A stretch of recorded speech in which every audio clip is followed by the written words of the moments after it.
ஒரு நாள் சீமோன் என்ற பரிசேயன் இயேசுவை தன்னுடன் உணவு சாப்பிட அழைத்தான்.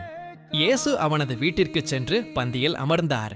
அந்த ஊரில் பாவி என்று அறியப்பட்ட ஒரு பெண் இயேசு அங்கு வந்திருப்பதை அறிந்து ஒரு விலையுயர்ந்த பரிமள தைல பரணியை கொண்டு வந்தாள். அவள் அழுது கொண்டே இயேசுவின் பாதங்களுக்கு பின்னால் நின்று தன் கண்ணீரால் அவருடைய பாதங்களை நனைத்து தன் தலைமுடியால் துடைத்தாள்.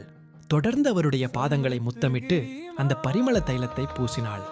இதை கண்ட பரிசேயனாகிய சீமோன், இவர் ஒரு தீர்க்கதரிசியானால் தன்னை தொடுகிறவள் யார், எப்படிப்பட்டவள் என்பதை அறிந்திருப்பார், அவள் ஒரு பாவி ஆயிற்றே என்று தனக்குள் சொல்லிக் கொண்டான்.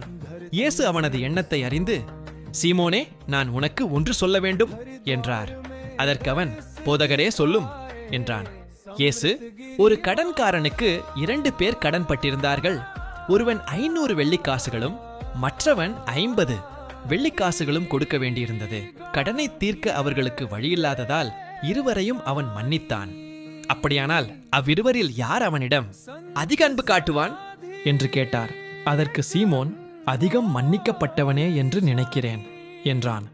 இயேசு, சரியாக சொன்னாய் என்றார். பிறகு அவர் அந்த பெண்ணின் பக்கம் திரும்பி சீமோனிடம், இந்த பெண்ணை பார்க்கிறாயா? நான் உன் வீட்டில் நுழைந்தேன், நீ என் கால்களுக்கு தண்ணீர் தரவில்லை.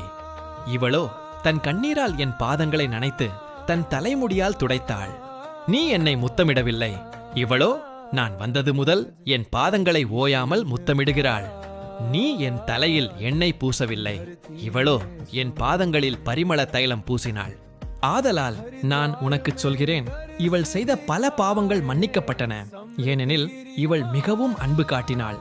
குறைவாக மன்னிக்கப்பட்டவன் குறைவாக அன்பு காட்டுவான் என்றார். பின்பு அவர் அப்பெண்ணிடம், உன் பாவங்கள் மன்னிக்கப்பட்டன என்றார். இந்த அற்புத மன்னிப்பை கண்ட மற்றவர்கள் திகைத்தனர். அன்பு மற்றும் மனந்திரும்புதலின் சக்திக்கு இது ஒரு சிறந்த எடுத்துக்காட்டு.